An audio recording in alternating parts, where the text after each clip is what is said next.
Thanks for joining us. As coverage you can count on begins with tributes and testimony on this September 11th. An Augusta woman and a former police officer with the NYPD telling us what she witnessed on that day.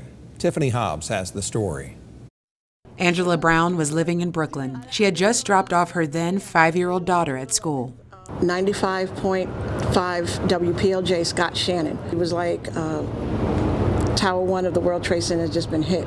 Before long, Brown found herself watching helplessly as the second tower was hit. And when it hit, exploded like boom, boom, boom. And then all of a sudden you see people, debris, building, parts of the building. With bridges closed and streetlights out of service, Brown says she had to drive on the sidewalk. Once she was at Ground Zero, she says a critically injured woman grabbed her pants while she was walking through the rubble. She was able to say, help, like that, and I couldn't help her.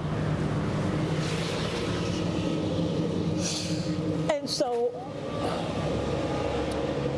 the officers I was with, they was like, you got to keep going. Help who you can help. And I'm like, this lady, it was like, you can't do nothing for her. And I was like, oh my God.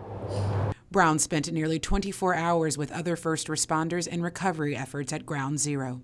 I always had a picture of my daughter and my family in my hat. She's always carried that. And I always carried, it was a prayer. I always had it in my hat. Brown tells us that despite the lockdowns, she was able to get back to her daughter and take her home. I said, God forbid, if she's going to die, she's going to die with me.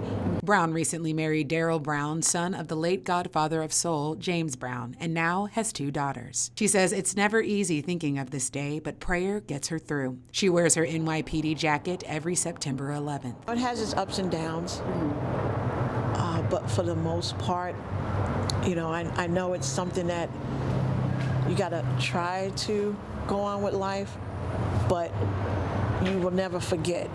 In Augusta, Tiffany Hobbs, WJBF, News Channel 6.